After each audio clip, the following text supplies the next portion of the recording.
მოგესალმებით მეგობრებო, ესე იგი დღეს უნდა ჩავწეროთ ახალი YouTube ვიდეო, დაგიბრუნდით. აგვისტოში პაუზის, აგვისტოში ძალიან ცხელოდა და არაფერს თავი არ მქონდა, ვერ ვაზროვნებდი. ეხლა ცოტა იწყებს აგრილებას და შემიძლია გადმოგცეთ ძალიან საინტერესო ინფორმაცია, რაც ერთი თვე თარგმნით დავამთავრე, სტატია და ვიდეოები და რაც იყო ინფორმაცია შევკარი. და დღეს ვისაუბრებთ ესე იგი ბრტყელი დედამიწის შესახებ. უკვე ძალიან მრავლის მთქმელი, ძალიან მომცველი, ძალიან ინფორმაციული ვიდეოთი რა. თვითონ ეს ტექსტი, რასაც ახლა წაგიკითხავთ, შეიცავს კიდევ ბევრ ქვეპუნქტს, რაზეც ჩვენ სხვადასხვა კონტენტები გვაქვს, იმიტომ რომ აქ გაყალბებულ ისტორიასაც ეხება თემა და ბევრ მეცნიერულად გაყალბებულ ფაქტს, ანუ მეცნიერები რო თვითონ თანამედროვე მეცნიერება რო თვითონ აყალბებს, აი მაგაზე არის საუბარი, ხო და ხოდა ესე იგი პირველ რიგში დავიწყებ იმით რომ ბატონი გია დვალი იყო ერთ-ერთ პოდკასტში მისული დაპატიჟეს და YouTube ვიდეო ერთ-ერთი პოდკასტერების ჩართვა ჰქონდა YouTube ვიდეოში YouTuber-ებთან ჰქონდა ჩართვა და უბრალოდ ერთი ციტატა მინდა მოვიყვანო ესეთი რა მისი ნათქვამი რომ რომელი უფრო უარესია როდესაც ამტკიცებ რომ დედამიწა ბრტყელია თუ როდესაც მეცნიერებას იმიტირებო რა ანუ კიდევ ერთხელ გავიმეორებ ამ ციტატას, იმიტომ რომ ძალიან მნიშვნელოვანი რამე თქვა. რომელი უფრო უარესია, როდესაც ამტკიცებ რომ დედამიწა ბრტყელია, თუ როცა მეცნიერებას იმიტირებო. მე ამაზე მეც არაფერს არ ვიტყვი.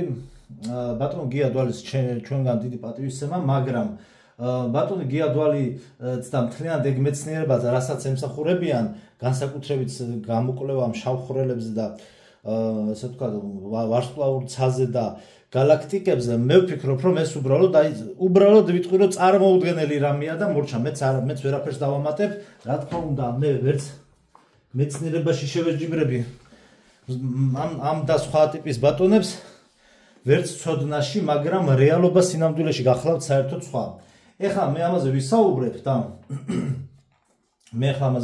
და მე დანარჩენი დასკვნები თქვენ თვითონ გამოიტანეთ დავიწყოთ ეხლა ძალიან მნიშვნელოვანი სტატიებისა და ვიდეოების ნათარგმნი ვიდეოების ასე ვთქვათ გაცნობა თქვენთვის და უბრალოდ აქ სადაც ერთ-ერთი გოგონა რომელიც ერთ-ერთი რესპონდენტი რომელიც საუბრობს ეს ჩანაწერი ჩაწერილი აშკარად 2020 წლამდე თუ 2016 წლამდე რაღაც ისეთ წლებშია ჩაწერილი მე როდესაც ვიტყვი რომ 2022 წელი არ დამდგარა იქ ჯერ ანუ ადრინდელი ესე ვთქვათ ინტერვიუა დავიწყოთ საუბარი ესე იგი გუმბათის თეორია ამჟამად საკმაოდ გავრცელებულია და გულწრფელად რომ ვთქვათ, მასებში ნამდვილად ნდობას იწვევს.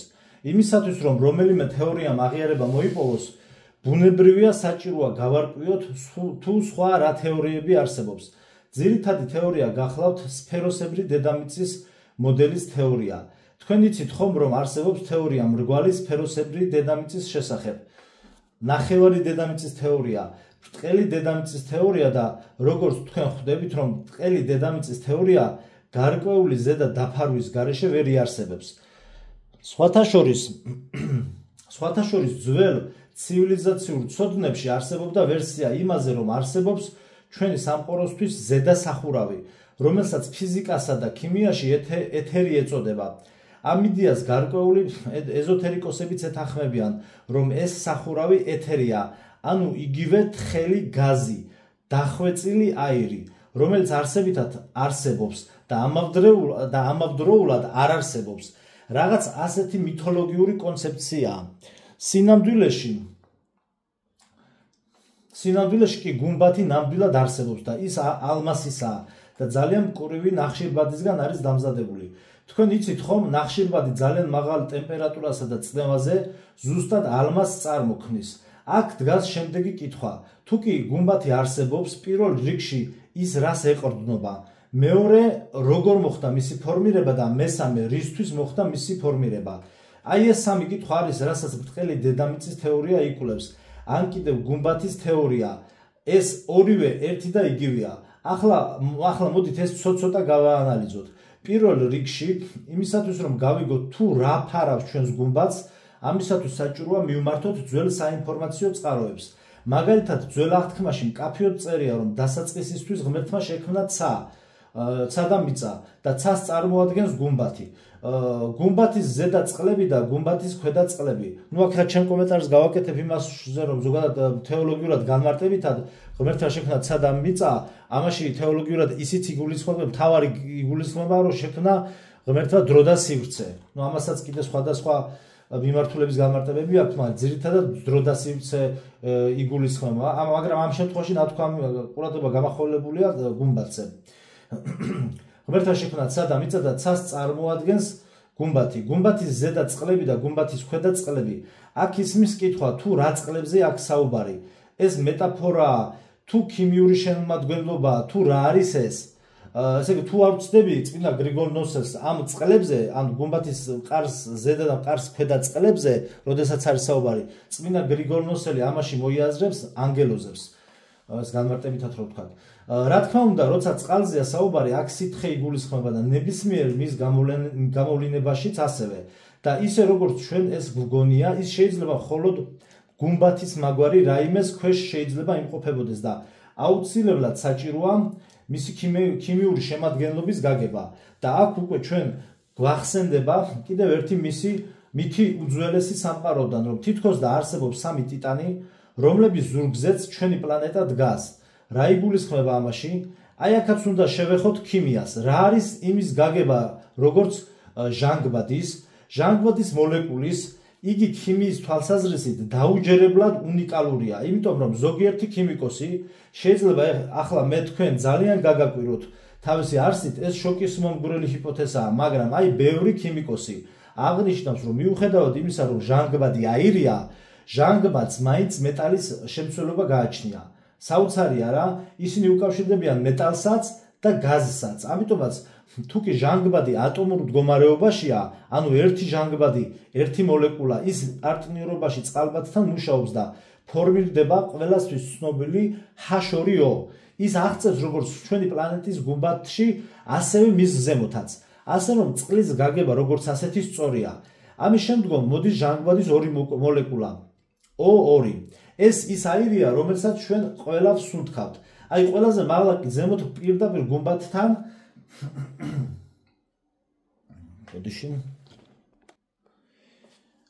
სუნთქავთ. აი ყველაზე მაღლა კი ზემოთ პირდაპირ გუმბათთან მდებარეობს ოზონი და იგი ჟანგბადის 3 მოლეკულას წარმოადგენს.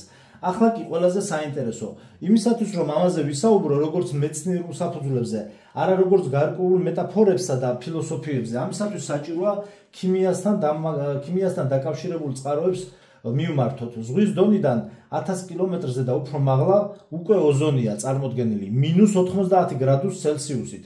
თვითმფრინავი დაფრინავს 11 კილომეტრის სიმაღლეზე და იქ უკვე -40-50 გრადუსია და უფრო მაღლა უკვე ვიღებთ -90 გრადუს ყინვას. და აი ზუსტად იქ ოზონი თხევად მდგომარეობაში იმყოფება. იმიტომ რომ მსგავსი პირობების ტემპერატურაში ის მხოლოდ თხევად მდგომარეობაში შეიძლება რომ არსებობდეს. აქ უკვე ასე გამოდის, რომ ოზონი თხევად მდგომარეობაში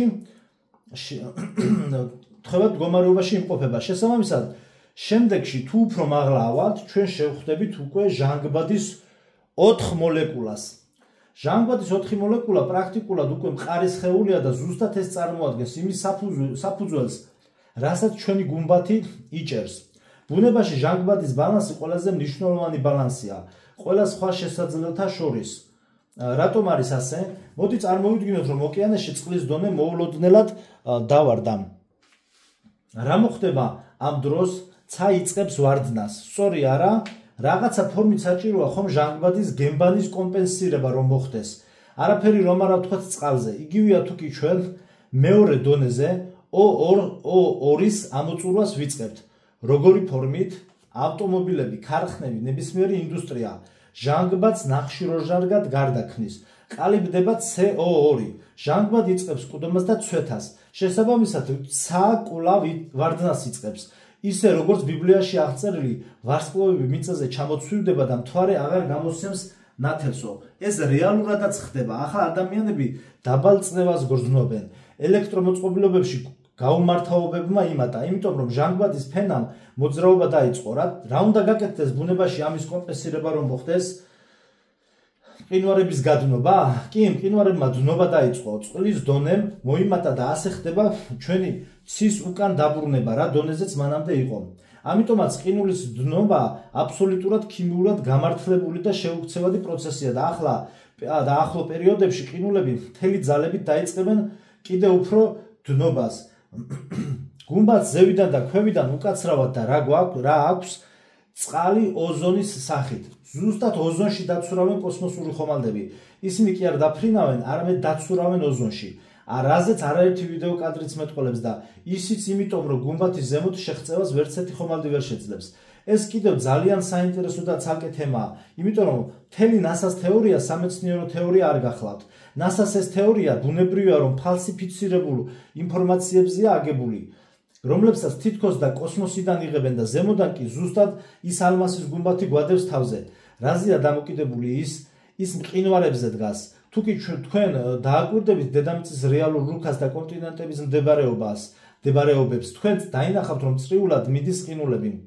სწორედ რომ ეს ყინულები წარმოადგენს ჩვენი გუმბათის ფუნდამენტს და ერთ ჩართვას გავაკეთებ ამაზე, რომ გაიხსენეთ ფილმი ლაბირინთში მორბენალი, როდესაც ზუსტად ასახავს ჩვენი ცივილიზაციის ჩატვირთვას, როდესაც ლიფტით, ესე იგი, ხმელეთის ზედაპირზე ამოდიან ბავშვები, სადაც ექსპერიმენტი ტარდება და გარშემო არის ყინულის, ანტარქტიდის ყინულის კედლის მსგავსი წრიული, ბეტონის კედლებია იქ, მაგრამ ზუსტად დედამიწის ბრტყელი დედამიწის ზუსტად მოდელი არის იქ ნაჩვენები და ზუსტად როგორ ხდება მიწისქვეშეთიდან ცივილიზაციების ამოყვანა, ჩატვირთვის ფაზა რა, არის ძალიან მნიშვნელოვანი. სწორედაც რომ ეს ყინულები წარმოადგენს ჩვენი გუმბათის ფუნდამენტს და შენიშნეთ ალბათ რომ ყინულები და მყინვარები აბსოლუტურად ისეთია, თითქოს დანით არის დაჭრილი და მთელი სამხრეთ პოლუსის ზედაპირის ყინულის სიმაღლე 300 მეტრია. ეს რუქა გაეროს ლოგოზეა გამოსახული. სამხრეთ პოლუსი სპეციალურად წრიულად გაჩვენეთ და ამიტომაც შევეხე ამ თემას, რათა კაცობრიობის მიერ დაშვებული შეცდომის კომპენსირება მომეხდინა.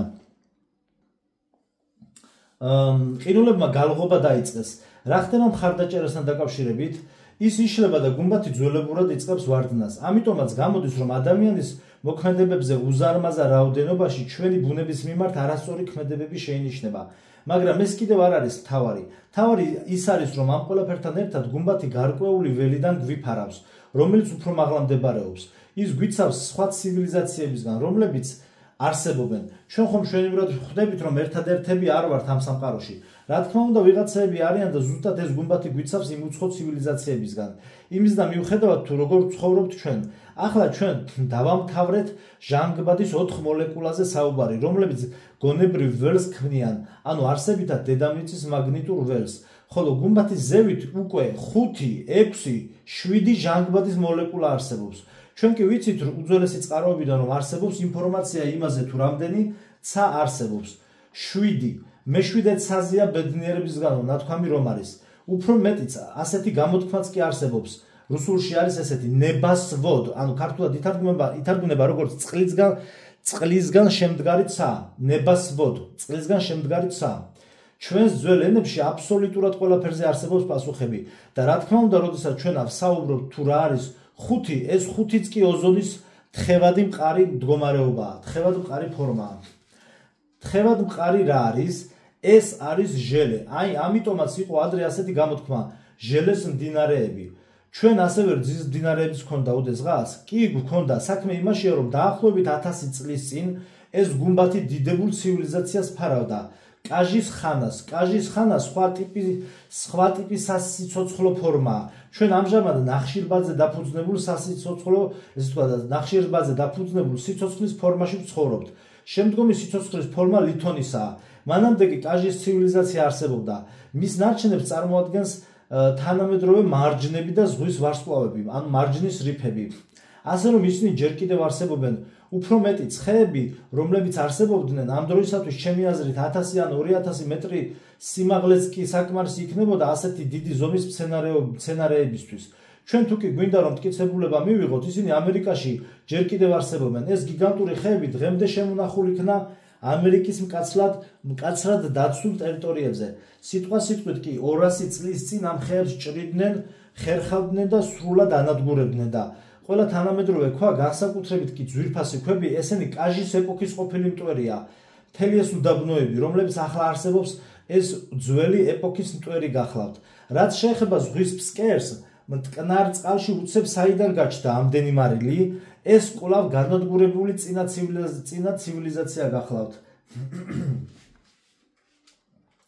მე როგორც უკვე გითხარით, იგი დაახლოებით 1000 წლის წინ არსებობდა, მაგრამ როდესაც ჩვენი ტერიტორია ეგრეთ წოდებული პლანეტა დაიპყრეს, შემოჭრა მოხდა გუმბათის გავლით და გუმბათიდან შემოვიდა უცხო ცივილიზაცია, რაზეც ასე ბევრს საუბრობდნენ შუმერული ტექსტები და ამაზე დაწვრილებით წიგნიც კი არსებობს, ტიტანების ბრძოლა, რომელიც დაპყრობაზე საუბრობს.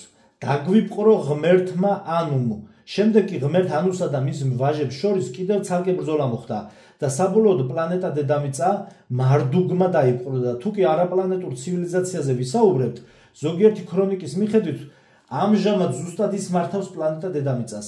იმისათვის რომ პლანეტა დაიპყრო, აუცილებელია სიცოცხლის ის ფორმა გაანადგურო, რომელიც მანამდე არსებობს. აი, ვინც ხართ მარველის ფანები, ახლა ჩარტოს გავაკეთებთ, მარველის ფანები ვინც ხართ და ვინც მარველის კინოსამყაროს უყურებთ, კინოეკრანიზაციას. ნახეთ რაზე არის საუბარი. გაიხსენეთ ფილმში Endgame, Endgame-ში, როდესაც თანოსი ელოდება ტონი სტარკს, რკინისკაცი, კაპიტან ამერიკა და ის რო არის, რა ქვია, თორი, როდესაც უნდა დაეტაკნონ თანოს. რას ეუბნება თანოს? ანუ თანოსი ვინ არის? თანოსი არის დამპყრობელი. მაგაზე ვახსენებ კიდე ხა ქვევით. ანუ ამ ფილმებში რეალობას აჩვენებენ. რეალობა ჩვენ გვაჩვენეს ის რეალობა, თუ როგორ მოხდა წინა ცივილიზაციების დაპყრობა, რომ შემოდის ჩვენს ცივილიზაციაში ახალი დამპყრობელი და ესენი ვალდებულები არიან თვითონ ამ ფილმის შემქმნელები, რომ მატრიცაში, ანუ თავისუფალი ნებიდან გამომდინარე, აი თავისუფალი ნების ამბავში, რომ ხალხმა იცოდეს ეს რეალობა რა, ანუ ვალდებულები არიან მატრიცაში დააფიქსირონ ეს სიმართლე. ამიტომ ამ ფილმებით გვაჩვენებენ და ჩვენ მგონია, რომ ეს გამოგონილია. თანოსი, როდესაც ელოდება ამ სამეულს, რომ ებრძოლონ, აი სადამდე მიგიყვანათ ამ ყველაფერმა ისევ ჩემთანო, იქ რას ეუბნება, რომ ნახეთ, რომ პლანეტა აუცილებელი სიცოცხლის ფორმა ის ფორმა გაანადგუროს, რომელიც მანამდე არსებობდა. და როდესაც თანოსი ეუბნება, რომ მეო თქვენ გაგანადგურებთო და მე რომელიღაცა პასუხობს ექინა ერთ-ერთი პერსონაჟი, მე ამას იამაყებო თუ რაღაც ეგეთი კითხა და ვინ გაიგებს ამ ყველაფერს, როდესაც ქვაზე არ დარჩება და თქვენი ძვლების ხსენებაც აღარ იქნებაო და ვინ გაიგებსო საერთოდო, ანუ სასირცხვილო მე რა მაქვს, იგი გულსხმობოდა, ვინ გაიგებსო, როდესაც ყველა განადგურდებაო. ანუ აქ თანოსი დამპყრობელი, როგორც დამპყრობელი ტიტანი შემოსულია, რომ გაანადგუროს ეს ცივილიზაცია, რათა ახალი წარმოიქმნას. ნუ იქ არის ნაჩვენები, რომ თითქოს და ესე ვთქვათ, სამყაროს განახლების მიზნით ამ რკინის ხელთათმანით, ამ იმით რა ქვია, ქვებით, ამ კოსმოსური ქვებით, თითის გატკაცუნებით უნდა მოახდინოს სამყაროს განახევრება. ნუ აქ ეს ფორმატია ნაჩვენები, რომ სამყაროს განახევრებით გადაარჩინოს სამყარო. და აქაც ეს პოლიტიკური ის არის შემოტანილი, თვითონ პოლიტიკური მოტივიც იმაში მსოფლიო პოლიტიკაში, რომ ვითომც და გადავსებული არის დედამიწა მოსახლეობით, ვეღარ იტევს, ვეღარც რესურსი არ ყოფნის და ვითომ ბევრნი ვართ და აი ეს ომები თითქოს საჭირო იყოს და ეს პანდემიები, რომ აი განახევრდეს მოსახლეობა. და გვატყუებენ, რომ სინამდვილეში ვითომ 8 მილიარდი ადამიანია სამყაროში, ამ დროს 8 მილიარდი ადამიანი არ არის. მილიარდ ნახევარზე მეტი არ არის რა მთელს მსოფლიოში. მთელი დედამიწა არის ცარიელი, ძირითადად დედაქალაქებია სავსე რა მოსახლეობით. აი აქ ამის ჩართვა მინდოდა, რომ თანოსით აჩვენეს ზუსტად, რომ მეო გავანადგურებ თქვენ ცივილიზაციას, ამ ძალიან დიდ ბიუჯეტი ამ ფილმში აჩვენეს ეს რეალობა, როგორ ხდება უცხო ცივილიზაციების შემოჭრა და როგორ ცდილობენ ისინი გაანადგურონ აქ ადგილობრივი ცივილიზაცია, რათა ახალი დაამკვიდრონ, ანუ ორივეს ერთად თანათავსებადობა არ მოხდება. ოკრემნიკას ქვა, გახსოვთ ჩვენს უძველეს ისტორიებში ამბობენ, რომ აი შეხედა მას და გაშეშდა და გაქვავდაო.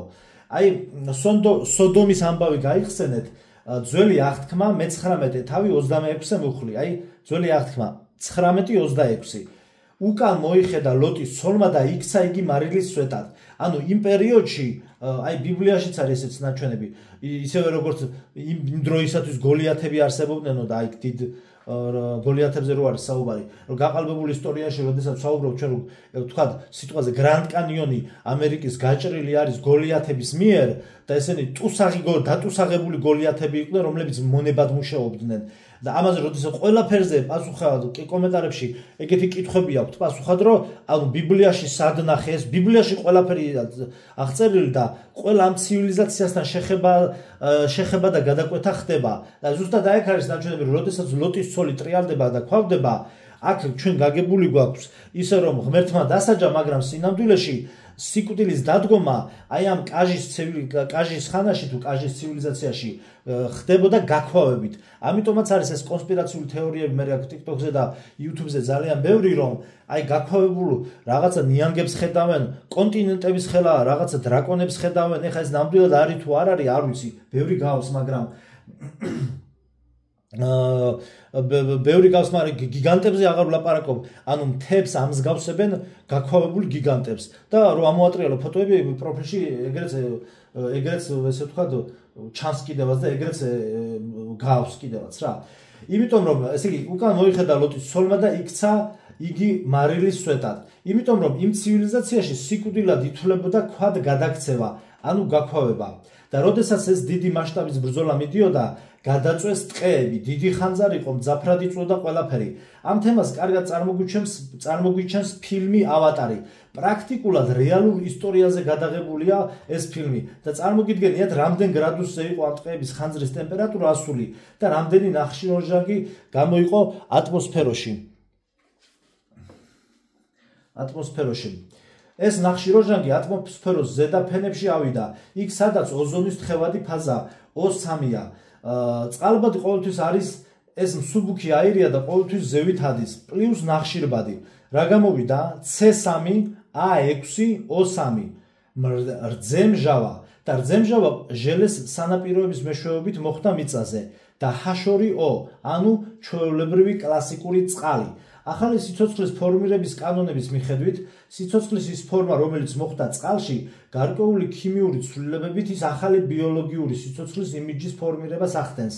ამიტომაც წყალში მომხვდარი ნახშირბადი გარკვეულ პირობებში წყალმა ნახშირბადოვანი სიცოცხლის ფორმა შექმნა, რომელიც ამჟამად ჩვენ გაგვაჩნია. შემდგომი იქნება მეტალის ეპოქა. ამიტომაც ჩვენი ცივილიზაციის განადგურებამდე ისინი წყალში მეტალს ჩაუშვებენ. ალბათ ეს მეტალის ცივილიზაციაში საინტერესო იქნება ის, რომ შესაძლებელია მეტალის ცივილიზაციაში მართლაც თუ ტერმინატორები იგულისხმებოდეს. გავაგრძელოთ. ახლა კი მოდით გავიგოთ თუ როგორ მოხდა გუმბათის ფორმირება. იქიდან გამომდინარე, რომ მთელი ჩვენი ცივილიზაცია წყალზეა დამყარებული და ასევე ბიოლოგიური სხეულებით წყლის ბაზაზეა შექმნილი და როგორც მე უკვე გითხარით, წყალი მონაწილეობას იღებს ყველგან და ყველაფერში. ის გუმბათის ზევითაცაა და გუმბათის დაბლაც. ამიტომაც გასაგებია, რომ როცა ბიბლია გვეუბნება, რომ 40 დღე მიმდინარეობდა წვიმა და ჩვენი პლანეტა დატბორაო, აუცილებელია გუმბათი, რათა ზედა წყლებისგან დაგვიცვას. და როდესაც მარდუკმა ჩვენი პლანეტა დაიპყრო, ბუნებრივია, რომ მან პატარა ხვრელი გააკეთა და ამ ხვრელიდან შემოფრინდნენ მთელი კოსმოსური ხომალდები აქ ჩვენს დედამიწაზე. აი, გაიხსენეთ ქართული ფილმი, ძველი საბჭოთა დროინდელი ქართული ფილმი თერძი ბესოს შესახებ. ეგრევე ეს ტექსტი როცა თარგმნე, ეგ გამახსენდა. თერძი ბესო, რომელიც ადის და გარღვეულ გუმბათს კემსავს, ესე ვთქვა და კერავს რა. თერძი ბესოს ანიმაცია გაიხსენეთ, აი ადრინდელი საბჭოთა დროინდელია რა.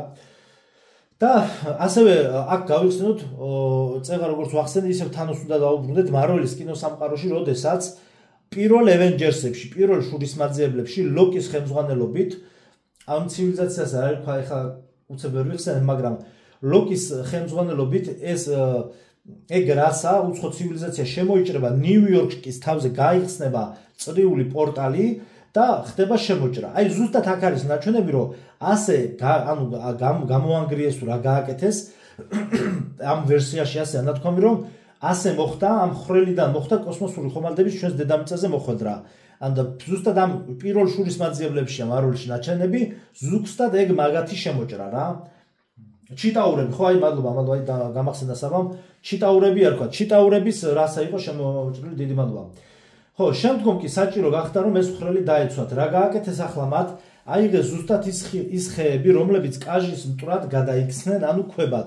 მათ ისინი ბირთვული აფეთქებებით გაადნეს, ნახეთ, რა გააკეთეს ახლა მათ? აიღეს ზუსტად ის ხეები, რომლებიც კაჟის მტრად გადაიქცნენ, ანუ ქვებად, მათ ისინი ბირთვული აფეთქებებით გაადნეს და ეს ხდებოდა რუსეთის ფედერაციის ტერიტორიაზე. იმ მომენტისთვის არსებობდა რუსული ცივილიზაცია და ეს დამზადებული სახურავი აწიეს მაღლა. უფრო მეტიც ის განათავსეს თითქოს და ცაზე და უკვე ახლა როდესაც გუმბათი დაბლა ეშვება, გუმბათი იწყებს დახრას, სახურავი ოდნავ გვერდზეა გადაწეული, გუმბათი როგორც ხომალდი ისე ირწევა. შემდეგ კი წარმოიქმნება ხრაშუნის ხმაური. ის ხმაური, რომელიც უკვე ხალხს მთელი დედამიწის მასშტაბით ესმის. ეს ახლა გეტყვით რომელ ხმაურზეა ხახნო საუბარი. აი გეტყვით ახლა რომელ ხმაურზეა საუბარი. YouTube-ზე და TikTok-ზე, ადრე უფრო YouTube-ზე ვრცელდებოდა და ზოგადად რაღაც სხვა სოციალურ ქსელებში ვრცელდებოდა ვიდეოები და გექნება თქვენ ნანახი, როდესაც რაღაცა, აი ჭექა-ქუხილის გურხუნი კი არა, სრულიად წყნარ ბუნებაში რაღაცა ბრახა ბრუხის, აი პლანეტარული მასშტაბის, აი ხმაური ისმის ხოლმე, რაღაცა რკინების ხრჭიალი, რაღაცა ქანების გადაადგილება, როდესაც არც მიწის რა არის, არც ის არ არის, რა ქვია, წვიმა, არც ჭექა-ქუხილი, სრულიად წყნარ ამინდში, ხალხს და ეს დაფიქსირებულია ძალიან ბევრ ვიდეოზე და ეს ხმაური რაც არის, აი ეს ხმაური იგულისხმება ზუსტად აი ამ გუმბათის და ამ ამოვსებული ნახვრეთის ხმაურში ეს იგულისხმება რა. ხრაშუნის ხმაური, რომელიც უკვე ხალხს მთელი დედამიწის მასშტაბით ესმის. ასე რომ არსობრივად კაჟის ცივილიზაცია, რომელიც აქ არსებობდა, ის ასევე გუმბათში არსებული პატჩის საფუძველი გახდა და ჩვენი ცივილიზაციის ფორმირების საფუძველიც გახდა და რა თქმა უნდა მისი დამსახურებით ის რძიანი წვიმები დაიწყო. პლანეტა დედამიწაზე როგორ წარმოიქმნა ადამიანი. კითხვა ძალიან გრძელია. არსებობს საკმაოდ ვალიდური თეორია, რომ ადამიანი დედამიწაზე 800,000 წელია ცხოვრობს. ანუ მან გადაიტანა არა მარტო კაჟის ეპოქა, არამედ სხვებიც. ადამიანი ყოველთვის ინტელექტუალურად და მენტალურად არასაკმარისად ორგანიზებული არსება იყო და ასე ვთქვათ, საველე გადატანის მისაღებად და ამიტომაც, როდესაც დროპეტეკებს შორის ბრძოლა მიმდინარეობდა, მეცნიერებმა და არქეოლოგებმა ვერაფრით ვერ მოძებნეს. არადა ისინი ხომ არსებობდნენ უძველეს ტექსტებში, ვინაიდან სიცოცხლის ფორმა ვერ ნახეს და როგორც დროპეტეკები ვერ აღმოაჩინეს, საერთოდ ვინ ან რა არიან ისინი. ანუ ეს ცივილიზაცია არქეოლოგიურად არ იქნა აღმოჩენილი. დრეო მოდის სიტყვა სიცოცხლის ხიდან. დროპეტეკები არიან სხვა ფორმაში. დროპეტეკები არიან ადამიანები, რომლებიც აქ დედამიწაზე ცხოვრობდნენ, მაგრამ სიცოცხლის სხვა ფორმაში. ამიტომაც ეზოთერიკოსები ადამიანებს ყოველთვის მიიჩნევენ არა როგორც ფიზიკურ აბალოჩკა ფორმას, როგორც აქ და ახლა, არამედ როგორც სულს, სხვადასხვა სიცოცხლის ფორმებში მაცხოვრებელს და არა 1000 წლეულს პლანეტა დედამიწაზე ცხოვრების სტაჟით. უბრალოდ ახლა ჩვენ სხვა სხეულებში ვცხოვრობთ. ამიტომაც ძალიან ბევრმა ხალხმა აქ სხვადასხვა სიცოცხლის ფორმებში არსებობის გამოცდილება გაიარა. ოღონდ შენიშვნას ვამატებ, აქ რეინკარნაცია არ იგულისხმება ხახტო. სიცოცხლის სხვადასხვა ფორმების გამოცდილების გავლაზეა საუბარი და არა ერთი სულის რეინკარნაციაზე. ანუ ჩვენ მართლმადიდებლობა რეინკარნაციას არ აღიარებს და იქ ყველაფერი არის ტყუილი. აზიური რელიგიიდან არის. უბრალოდ აქ რეინკარნაცია არ იგულისხმება. ეს ჩემი შენიშვნაა რომ იცოდეთ. და ახლა ურთიერთობენ განსხვავებული სუბკულტურებით. ეს არ გახლავთ სხვადასხვა ტიპის მსოფლმხედველობა. ეს არის გახსენება წინა ცხოვრების ფორმების, თუ როგორ ცხოვრობდნენ ადრე. ამიტომაც არის რომ ადამიანები მაგალითად ტყეში გადადიან საცხოვრებლად და უბედნიერესად გრძნობენ იქ თავს. იმიტომ რომ დრილკები დანამდვილებით ცხოვრობდნენ ტყეებში ბუნებასთან ჰარმონიაში. ადამიანი პლანეტა დედამიწაზე შეიქმნა იმისათვის, რომ პირველ რიგში დაეცვა ეს ცივილიზაცია, რადგან ხეები განვითარების დონით ადამიანური სიცოცხლის ფორმას რამდენიმეჯერ აღემატება. რატომ? ის ხეები, რომლებიც ახლა ცხოვრობენ, ფუნქციები არ გააჩნიათ. ეს უბრალო ხეებია და ყველა ვარიანტში მაინც ისინი პირველ რიგში არსებობენ იმისათვის, რომ შექმნან ჩვენთვის უმნიშვნელოვანესი ჟანგბადი, რათა ბალანსს მხარი დაუჭირონ. აი ადრე კი ეს ხეები ცოცხალი არსებები იყვნენ, რომლებიც დანამდვილებით როგორც ჩვენს ზღაპრებშია მოხსენიებული, ხეები გადაადგილდებოდნენ, ფიქრობდნენ, ურთიერთობდნენ ხალხთან და მათ ფესვებში ჰქონდათ კაფსულები. ამ კაფსულებში იმყოფებოდა კრისტალები, რომლებიც შეიცავდნენ მთელი სამყაროს შესახებ ინფორმაციას, რაც კი არსებობს. სამყარო კი თხევადია. ფაქტობრივად ადრე ჩვენ ნამდვილად ვურთიერთობდით პირდაპირ ხეებთან და მათგან ცოდნასა და ინფორმაციასაც ვიღებდით. ხეები ყველანი ერთმანეთთან იყვნენ დაკავშირებულები. ისევე როგორც ფილმ ავატარშია ნაჩვენები. იქ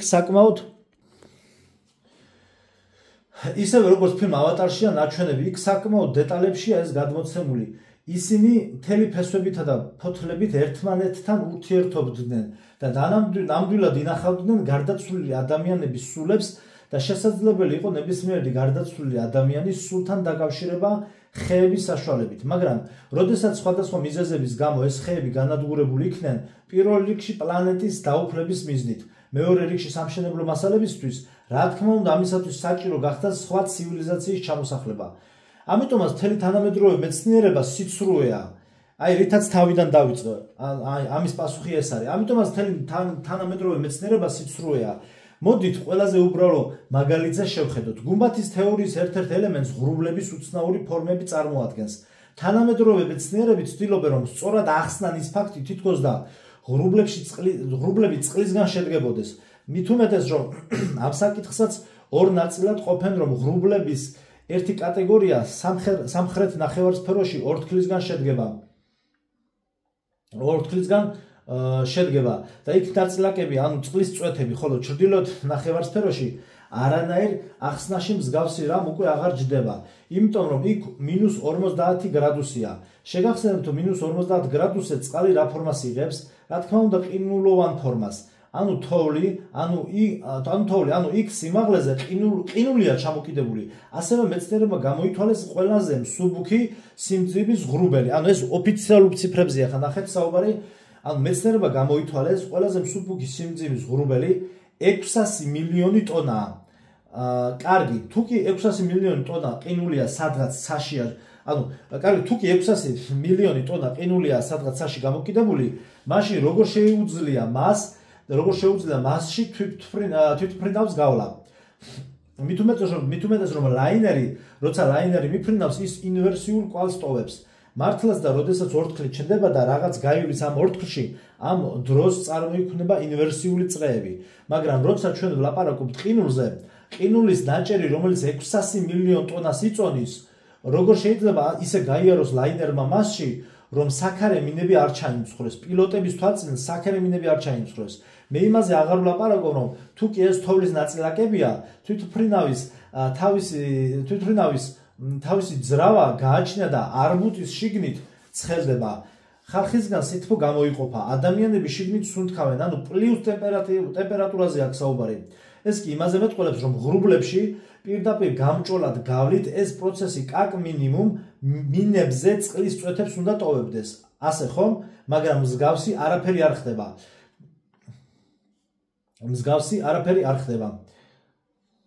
არანაირი წყლის წვეთები არ რჩება.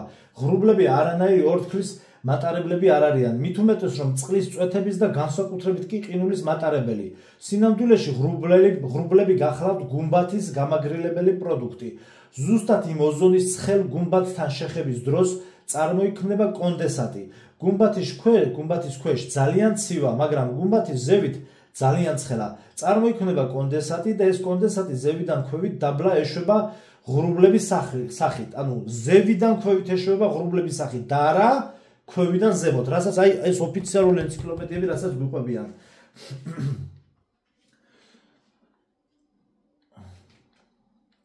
და არა ქვევიდან ზემოთ. ელემენტარულად, როცა დიასახლისი ქვაბში რაღაცას ხარშავს და ორთქლი წარმოიქმნება, ის თავისუფლად ადის ზევით და ჩვენ ამ ორთქლის წყლის ზედაპირიდან მოყოლებული მის ყველა, ანუ ქვევიდან რო ზევით ადის, ანუ ქვედა წერტილიდან და ზედა წერტილამდე, ანუ ორთქლის წყლის ზედაპირიდან მოყოლებული მის ყველაზე მაღალ წერტილამდე. ამ შემთხვევაში ქვაბის თავსახურავამდე ან სამზარეულოს ჭერამდე ხედავთ და ანუ ამ ორთქლს ჩვენ რეალურად ხედავთ და მაშინ მეცნიერები რაღაცომ ამბობენ, რომ თუ კი ღრუბლები ზღვებიდან, ოკეანეებიდან და მდინარეებიდან წარმოიქმნება, ანუ ამ წყლის მასებიდან აორთქლებული, ესე ვთქვათ, აორთქლები იმიდან წარმოიქმნება ღრუბლები, მაშინ მე რატომ ვერ ვხედავ ამ ორთქლს თავისი იმ აორთქლების წერტილიდან? მეცნიერებთან ჩვენ ბევრი კითხვა გვაქვს, მაგრამ მე როგორც უკვე გითხარით, ეს კონდენსატი გახლავთ. მე იმაზე უკვე აღარ ვლაპარაკობ, რომ გუმბათის თეორიის ერთ-ერთი საფუძველი მზისა და მთვარის არასწორობაა. მზე და მთვარე არც სამყაროსეული და არც კოსმიური ობიექტები არ გახლავთ. ეს ობიექტები გახლავთ ხელოვნურად შექმნილი, რათა მხარი დაუჭირონ სიცოცხლეს ბრტყელ დედამიწაზე. მათ ორივეს აბსოლუტურად ერთნაირი ფორმა და ზომა გააჩნიათ და ისინი დედამიწის ზედაპირიდან არც ისე ძალიან მაღლა იმყოფებიან და ზოგიერთი თვითმფრინავები ხან ამ მზისა და მთვარის დაბლიდან მოექცევიან ხოლმე და ხშირად დაუნახავთ ღრუბლების შუაგულში ჩამავალი მზე, რაც არაერთ ვიდეოშია დაფიქსირებული მგზავრების მიერ. ჩვენ ვიცით, რომ მზე ძალიან ცხელია. მე ვიტყოდი, რომ იქ 1 მილიონი კელვინოვია და რაც უფრო ახლოს მიუახლოვდებით ნატურას წესით, მით უფრო მეტი სიცხე უნდა იყოს, არა? და რატომ არის, რომ როცა უფრო მაღლა ავდივართ ცაში, მით უფრო მეტი სიცივეა? ჩვენ ვიცით, რომ იქ -90 გრადუს ცელსიუსია. ეს მეტყველებს იმაზე, რომ ჩვენ გვათბობს არა მზე, არამედ მიწა. დედამიწის შიგნით არსებობს გარკვეული სითბოს წყარო და ეს მანტია და მაგმა ნამდვილად არ არსებობს. რასაც აი ზუსტად ეს ენციკლოპედიები გვეუბნებიან, რომ დედამიწის შიგნით თითქოს და არის მაგმა და მე იქნა ვულკანები ამოდის და სრული სისულელი და ტყუილი. არანაირი ვულკანებში არანაირი მაგმა არ ამოდის ქვევიდან. ვულკანებზე ვისაუბროთ, ვულკანები არ არსებობს, რაც არსებობს და რასაც ჩვენ ხედავთ ვიდეოებში და რეალობაში რასაც ხედავს ხალხი, ეს გახლავთ ძველი ცივილიზაციების ნაგავსაყრელი, ქანების ნაგავსაყრელი ტარიკონები. და იქ ხდება ქიმიური პროცესები და მაგასთან დაკავშირებით ძალიან ბევრი განხილვა YouTube-ზე უცხოურ ენებზე ნახეთ. ქიმიური პროცესები მიმდინარეობს იმ ქანებში და ხდება ადუღება მაგ ლავის რა. და ქვევიდან ეს არ ამოდის არანაირი მაგმადან. ინგლისელი მეცნიერები ხშირად ატარებენ კვლევებს და მე ამ კვლევის შედეგებს აღარ იციან ხოლმე რა გაუკეთონ ან რა მოუხერხონ. ამ მეცნიერებმა დაამტკიცეს, რომ დედამიწის შიგნით არაფერი არ არის და შიგნით იმყოფება რაღაც სინათლის წყარო, ძალიან ცხელი, რომელიც დანამდვილებით ახდენს მთელი ზედაპირის გარღვევას. აქ არის საუბარი ხალხო მზე შინა და მზე გარეთაზე. აი მზე შინა და მზე გარეთან რომ არის ძველი ქართული სიმღერა თუ რაღაც ეგეთი ფოლკლორული თემა, ანუ მზე შინა და მზე გარეთან მზე შინ შემოდი. აი ზუსტად მზე შინა არის საუბარი მაგში და მზეზე, აი დედამიწის შიდა ყოფილ მზეზე. საერთოდ ჯამში ეს გუმბათი რამხელა ტერიტორიას იკავებს და რა სიმაღლეზე იმყოფება თვითონ, ჩვენ ხომ ტექნიკური მახასიათებლები გვჭირდება. მოკლედ, გუმბათი იმყოფება 30-35 კილომეტრის სიმაღლეზე. ეხლა აქ ერთ შენიშვნას დავუთავ, რომ მე წინა ვიდეოებში მე სხვა ვერსიები ადრე გავაჟღერე. იქ ანუ სხვადასხვა ესე ვთქვათ, ამ ბლოგერების და იმათი ვერსიები იყო, რომ იყო საუბარი 500 კილომეტრზე ეს გუმბათი და მზე დამთვარე ხმელეთიდან 500 კილომეტრი და იყო საუბარი რაღაცა 4000 და 5000 კილომეტრზე. მაგრამ მე ახლა ამ ეტაპისთვის მე ახლა აქ რა ციფრებიც არის წარმოდგენილი, რომ გუმბათი ანუ ზღვის დონიდან 30 კილომეტრზე, ანუ 30000 მეტრზე, ანუ შეხედეთ, ხო არის 10-11 კილომეტრზე თვითმფრინავების ესე ვთქვათ ფრენის არეალი. ანუ ის პლუს ორჯერ იმდენი მანძილი რა. აი ჩემი აზრით ეს უფრო შეესაბამება რეალობას, იმიტომ რომ ხა 5000 კილომეტრის სიმაღლეზე რო იყოს ეს გუმბათი და მზე დამთვარე, ეხლა ღრუბლებში ჩასვლები და ამოსვლების ვიდეოებს ვერ დააფიქსირებდა ხალხი. ამიტომ 30-35 კილომეტრი ჩემი აზრით არის ყველაზე რეალური ციფრი. გავაგრძელოთ.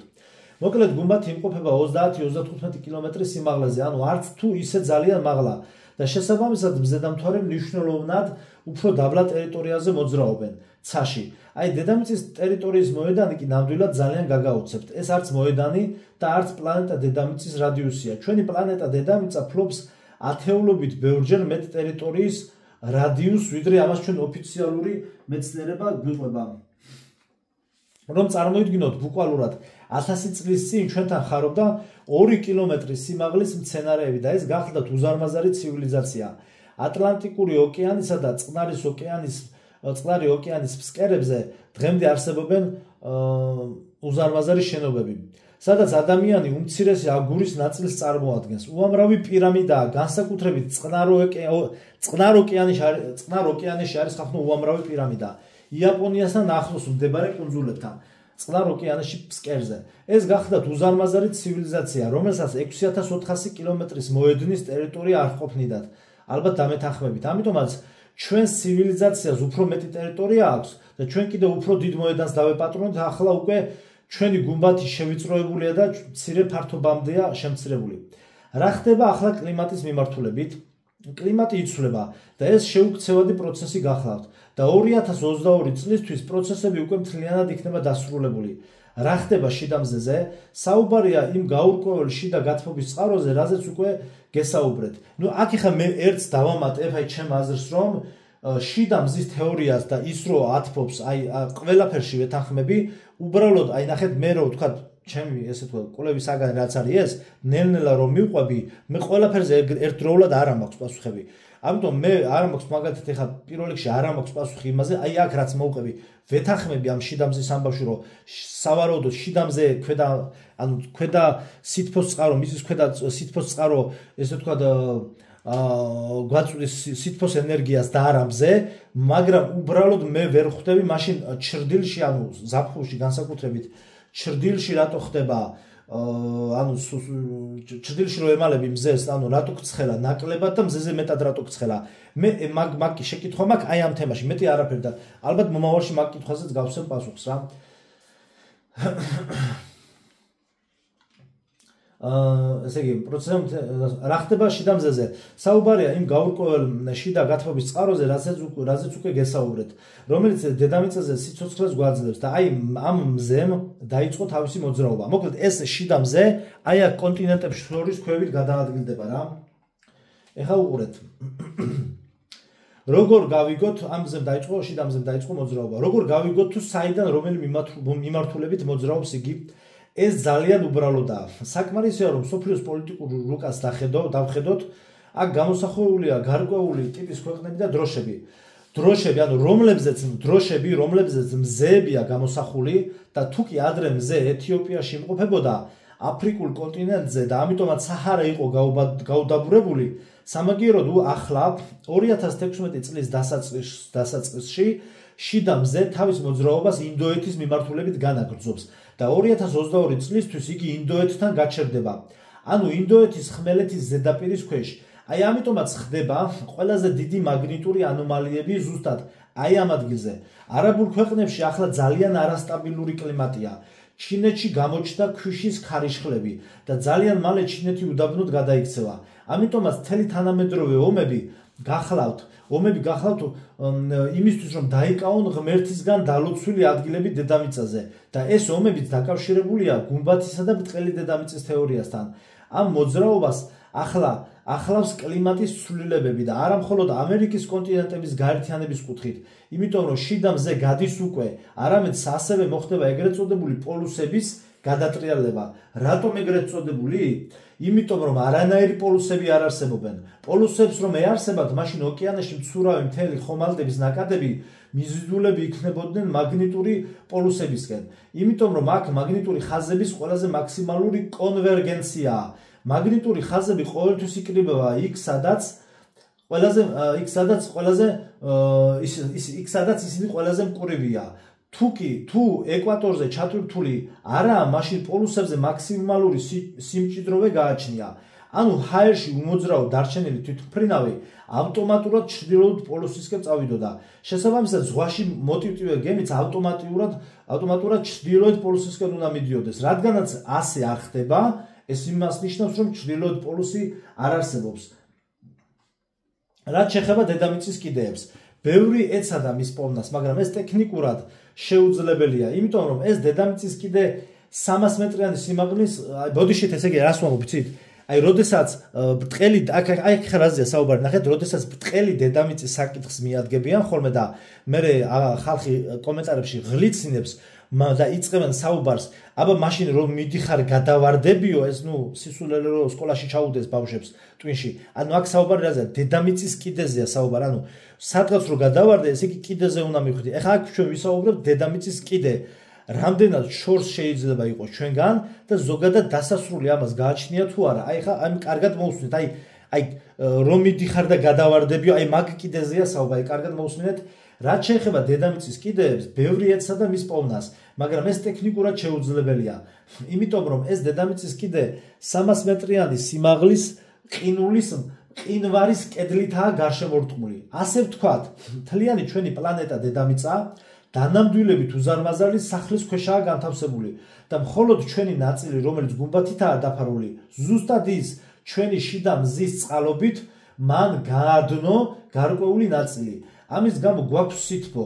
სხვა დანარჩენი კი მთლიანად მყინვარია. ამიტომაც თუ კი ჩვენი მეცნიერები აძვრებიან ამ 300 მეტრიან კედელზე და შემდეგ ამ ანტარქტიდულ ყინულზე პირდაპირ და დაუსრულებლად დიდხანს ივლიან ათეულობით, ასეულობით, ან კიდევ მილიონ კილომეტრზე მეც თუ კი გაივლიან. ისინი მაინც მხოლოდ ერთ უწყვეტ ბრტყელ მყინვარზე გადაადგილდებიან და პირდაპირ ვერაფერს დაინახავენ ყინულების გარდა. ამიტომაც დედამიწის კიდეები როგორც ასეთი მართლა არ არის.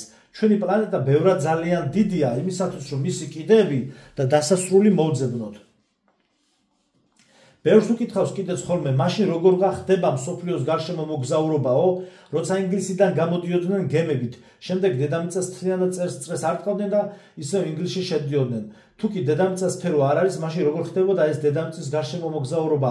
ბრტყელი დედამიწის შემთხვევაშიო, ხშირად ისმევა ხოლმე ეს კითხვა, ძალიან მარტივად. ამ ეგრეთ წოდებული ჩრდილოეთ პოლუსის გარშემო არსებობს საკმაოდ მძლავრი დინება. როდესაც ამ დინებაში გემი ხვდება, მაგნიტური ანომალიის გამო ყველა ის არის ფუჭდება და უფუნქციო ხდება და ეს სანაოსნო მექანიზმის ისრები ერთ საერთო სურათს აღარ აჩვენებენ. უბრალოდ ეს გემები დიდ წრეზე გადიოდნენ და ამ დინების საშუალებით, რასაც დედამიწის გარშემო მოგზაურობა ეწოდება. ვარსკვლავური ცა, რასაც ჩვენ თავზე ვხედავთ, ეს მთლიანად ჰოლოგრამაა. დაწყებული ისეთი ობიექტებით, როგორიც მთვარეა და დამთავრებული თანავარსკვლავედებით. ეს მთლიანად ჰოლოგრამაა, რომელიც სპეციალურად ჩვენთვისაა წარმოდგენილი, რათა ჩვენ სხვა ცივილიზაციებზე ვოცნებობდეთ, ვწერდეთ ლექსებსა და ვიგონებდეთ გარკვეულ ლეგენდებს. მაგრამ არსებობს კიდევ ერთი საინტერესო დაკვირვება, რომელიც აღმოჩენილ იქნა. რატომ არის, რომ თავდაპირველადვე ვთვლით, რომ ის ჰოლოგრამაა? იმიტომ რომ ვარსკვლავურ ცაზე, ვარსკვლავურ გუმბათზე გამოსახულია სიტყვები, რაც ენის ანბანით არის გამოსახული. ახლა კი დავუბრუნდეთ ისევ ფიზიკას, რათა დავამტკიცოთ, რომ ვარსკვლავური ცა რეალურად არ არსებობს. მოდი წარმოიდგინეთ, რომ თქვენ ავტომობილით გადაადგილდებით 800,000 კილომეტრის სიჩქარით. ეს სიჩქარე შემთხვევით არ არის არჩეული. ეს გახლავთ დედამიწის მიერ მზის გარშემო მოძრაობის სიჩქარის ოფიციალური ციფრები. ანუ ჩვენ მზის გარშემო 800,000 კმ/სთ სიჩქარით გადავაადგილდებით. წარმოიდგინეთ სიჩქარე არა? ეს კი იმაზე მეტყველებს, რომ ყოველწამიერად ვარსკვლავური ცის სურათი უნდა იცვლებოდეს, ერეოდეს ერთმანეთს სხვადასხვა გამოსახულებები, საშინელი სისწრაფით. სინამდვილეში კი რა ხდება? ჩვენ ერთსა და იმავე ვარსკვლავების განლაგებას ვუყურებთ უკვე ათასობით წელია და არაფერი არ იცვლება.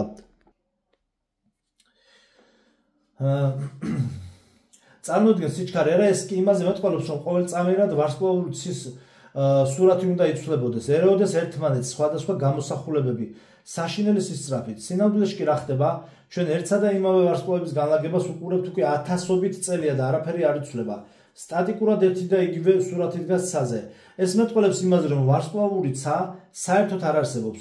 უფრო მეტიც კი, ჩვენი მზე, რომელიც თავის მხრივ კიდევ 25,000 წელიწადში ერთხელ ცალკე გალახეთ, თვითონ მზის მთელი სისტემა 25,000 წელიწადში ერთხელ ცალკე galaktikis ცენტრისკენ შემოbrunებას აკეთებს, მეტყველებს იმაზე, რომ ყოველწამიერად არათუ უნდა იცვლებოდეს, არამედ კარდინალურად საერთოდ სხვა უნდა იყოს და მე ჩემს ცხოვრებაში ერთი გამეორებაც კი არ მინახავს. ღირებულია რომ დავსვათ შეკითხვა ზოდიაქოს თანავარსკვლავედების შესახებ. თუ ისინი მართლა რატომ იცვლებიან, აქ პასუხი ძალიან მარტივია. როდესაც თქვენ მიდიხართ გარკვეული ობიექტისკენ, გზიდან თქვენს პირდაპირ არის გარკვეული წერტილი და ის თქვენთვის სრულიად უძრავად გამოიყურება. მაგრამ ყველაფერი რაც თქვენს გარშემო იმყოფება, ერთ გრძელ ზოლად ხედავთ და თქვენს წინ ყოფილ ობიექტი კი არ იცვლება, აი ზოდიაქოს თანავარსკვლავედები უბრალოდ მზის იმავე ღერძზეა განლაგებული და ამიტომაც ისინი არასოდეს არ იცვლებიან. აი ეს არის. ამიტომაც როდესაც ასტროლოგიურ გამოკვლევებზე ვსაუბრობთ, ისინი საკმარისად ზუსტია. რამდენადაც ვარსკვლავური ცა დახატულია. შესაბამისად, მას არ შეუძლია რომ ადამიანის ბედსა და კარმაზე ისაუბროს. ვარსკვლავები ალმასს არ წარმოადგენს, იმიტომ რომ ალმასის გუმბათი აბსოლუტურად უწყვეტია. ძალიან ბევრი ვარსკვლავი დანამდვილებით არ არსებობს და ბევრი ჰოლოგრამაა, მაგრამ არსებობს ვარსკვლავები, რომლებიც სენსორებია და ისინი ძალიან ხშირად მიწაზე ვარდებიან. წიწაზე ვარდებიან კიდევაც ხოლმე და ბევრი უნახავთ ადამიანებს. ძალიან ბევრი ვიდეოა იქ ინდოეთში და იმას ჩამოვარდნილი ეგეც რუსულად ეგრეთ წოდებული დაჩიკები რა, სენსორებია რა, რომლებიც აკონტროლებს ჰაერის ტემპერატურას და ასე შემდგომ. ეს არის სენსორები, რომლებიც ტემპერატურის, ჰაერის წნევისა და სხვა საკითხების ხარდაჭერას ახორციელებს, იმიტომ რომ ჩვენი ობიექტი გარესამყაროდან იზოლირებულია და როგორც ჩვენ ვქმნით ყოველმხრივ შესაძლო პირობებს, ასევე ჩვენთვისაც ასე ქმნიან მრავალი სახის პირობას ჩვენი სიცოცხლისთვის და ეს სენსორები ამ ყველაფერს აკონტროლებენ. ანუ ჩვენს ტერარიუმში ეს სენსორები აკონტროლებენ. ყველაფერი ხელოვნურია ჩვენს ტერარიუმში. და გავიხსენოთ ფილმი Truman-ის Show, როდესაც ზუსტად ასეთი სენსორი, რომელიც ვარსკვლავის მაგიურობას წევდა, Truman-ის Show ფილმი, როდესაც ვარდება, ჯიმ ქერის პერსონაჟი Truman-ი გამოშტერებული ყურება ცაში, რა ჩამოვარდა ესაო. ხო, რაც შეეხება კოსმოსურ ხომალდებს, რომლებიც თითქოს და კოსმოსში დაფრინავენ, ისინი არასოდეს არ გასულან ღია სივრცეში, ანუ ეგრეთ წოდებულ ღია კოსმოსში. მხოლოდ და მხოლოდ დედამიწის ორბიტასთან ახლოს გადაადგილდებოდნენ. დედამიწის ორბიტა პრაქტიკულად გუმბათის გვერდითაა და ამიტომაც ძალიან ბევრმა მაძიებელმა როცა გაამგზავრა თავისი რაკეტა, ისინი გუმბათს ეჯახებოდნენ და მეტგან ვერსად ვეღარ მიდიოდნენ. ეს შეუძლებელია. თუ სინამდვილეში რომ ვისაუბროთ, ის კოსმოსური ხომალდები, რომლებიც თითქოს და ღია კოსმოსში გადიან, ფიზიკურად არ გასულან გუმბათს იქით, იმ მიზეზის გამო, რომ ჩვენი პლანეტა 800, ანუ ღერძის გარშემო ხო ბრუნავს, აი პლანეტა ღერძის გარშემო ხო ბრუნავს 1640-50 კმ/სთ სიჩქარით, მაგრამ თვითონ სისწრაფით მზის გარშემო, ანუ სფეროსებრი დედამიწის ოფიციალური მეცნიერების მოდელში, ხო? ჩვენი პლანეტა ამ შემთხვევაში 800.000 კმ/სთ სიჩქარით გადაადგილდება და არც ერთ კოსმოსურ ხომალდს არ შეუძლია, რომ ჩვენს პლანეტას დაეწიოს. ანუ შენ როდესაც აი ამ იმიდან რა ქვია, მოწყდები დედამიწას და გადიხარ ღია კოსმოსში, ეს უკვე რამდენიმე წამში იმხელა მანძილი აქვს ამ დედამიწას დაფარული და გაფრენილია, რომ არც ერთ კოსმოსურ ხომალდს თვით თანოსის კოსმოსური ხომალდიც კი ვერ დაეწევა დედამიწას, რომ უკან დაბრუნდეს ისევ დედამიწაზე. ამიტომ თვითონ მეცნიერებით თავიანთვე დასახელებული ციფრებში, აი ყველა მათი დასახელებული ოფიციალური ვერსია თავისივე სფეროსებრი დედამიწის მოდელს ანადგურებს. არ შეუძლია დაეწიოს მოკლედ პლანეტას რა. ცოტა ხნის წინ დაახლოებით 9 წლის წინ თურქეთში დაიკეტა ცა. რაშუაში ახლა ცა. რუქებსა და მთელ Google-ის რუქაზე, გინდ Yandex რუქაზე არც ერთი ელექტრონული რუქა არ იძლეოდა საშუალებას თურქეთის ტერიტორია რომ გენახა. იმიტომ რომ თურქეთი ემზადებოდა ომისთვის. უკვე მომზადებული ეგრეთ წოდებული ბიორობოტებისა და კლონების მთელი არმია, რომლებიც ნატოს მხრიდან რუსეთთან ბრძოლაში ჩაებმევიან. ჩვენ ვიცით მეგობრებო, რომ ძალიან მალე მოხდება რუსეთ-თურქეთის ომი. ამაზე ბევრი წმინდა მამა და ბევრი წინასწარმეტყველებდა და აი აქ ეს იგულისხმება. რუსეთთან ბრძოლაში ჩაებმევიან. რაც შეეხება ჩინეთს, ასევე ჩინეთის მოსახლეობის დიდი ნაწილი ლაბორატორიულად იქნა გამოყვანილი. სხვათა შორის შემორჩენილია წინასწარი კვლევები, როდესაც გახსოვთ ჯარიდან რომ ერთი ჩინელი იმპერატორი იპოვეს. უბრალოდ მისი გაცოცხლება ვეღარ მოასწრეს. ასე რომ მთელი ეს კოლონები დიდი ხანია რაც შექმნილები არიან. მით უმეტეს რომ ნიკოლოზ მეორის დროს ცირკიც კი იყო შექმნილი ამ კოლონებისგან. არსებობდა ეს კოლონების ცირკიც კი და მთელ საჯარო ჩვენებებზე გამოხავდათ. ხოლო თუ კი ჩვენ შუმერულ ტექსტებს მივმართავთ, ჩვენ ამოვჭრით 5000 წელს და იქ ვნახავთ, რომ გრიგა მიშას ეპოსში აღწერილია თუ როგორ უნდა შევქმნათ ადამიანი. მე უკვე გითხარით, რომ გუმბათი ირღვევა და ნადგურდება და თანაც ძალიან სწრაფად. თავად მისი ფენა, რა თქმა უნდა, ალმასისგანაა დამზადებული. გუმბათი ააგეს ჩვენმა უძველესმა ცივილიზაციამ, სხვა ტიპის ფიზიკური სხეულებით. არანაირ უცხოპლანეტურ რასას ის არ აუშენებია. რემონტი კვლავ გაგრძელდება, იმიტომ რომ გუმბათი ძალიან სწრაფად ირღვევა და უახლოეს მომავალში ძალიან ბევრი ანომალიური ცისარტყელა იქნება ცაზე წარმოდგენილი, რაც ჩვენს დროში უკვე არსებობს. ერთდროულად რამდენიმე ცისარტყელა გამოჩნდება და იქნება წრიულად. 2 და 3 წრიული ცისარტყელა ერთდროულად.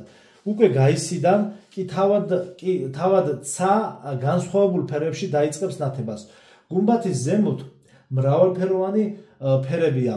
ამ ფერების გარდატეხა ხდება და ვიღებთ ცისარტყელას ფერებს. ცა კი ცისფერია, რადგან იქ ოზონი იმყოფება. ცისფერი ფერის ოზონი. აი ყველაფერი მეცნიერულად იხსნება. აი ეს გახლავთ მეგობრებო, ნამდვილი მეცნიერება და არა ის, რომ შავი ხვრელების წარმოშობის ისტორიაზე ვისაუბროთ, როდესაც მთელი ეს შავი ხვრელების სინამდვილეში არის გუმბათზე დახატული ჰოლოგრამები. ხიროსიმა და ნაგასაკის ატომური აფეთქების დროს რა მოხდა? კოსმოსური ხომალდები დაფრინავდნენ. იაპონიაშიც მოხდა ატომური აფეთქება და იქაც კურირებდნენ. ეს კოსმოსური ხომალდები კურირებდნენ ამ პროცესებს. ძველი ცივილიზაციის წარმომადგენლები არსაწასულან. ამერიკელებმა აღმოაჩინეს, რომ ოკეანის სიღრმეებსა და ცაში ძალიან დიდი სისწრაფით ხშირად კოსმოსური ხომალდების გადაადგილება შეინიშნება. ზუსტად ესენი არიან ძველი ცივილიზაციის წარმომადგენლები, რომლებიც არემონტებენ გუმბათს და ჩვენ თვალყურს გვადევნებენ. ყველაფერს აკეთებენ, რომ ჩვენმა გუმბათმა გაუძლოს და არ ჩამოიშალოს. მე მგონი ამით ყველაფერი ნათქვამია. დიდი მადლობა ყურადღებისათვის.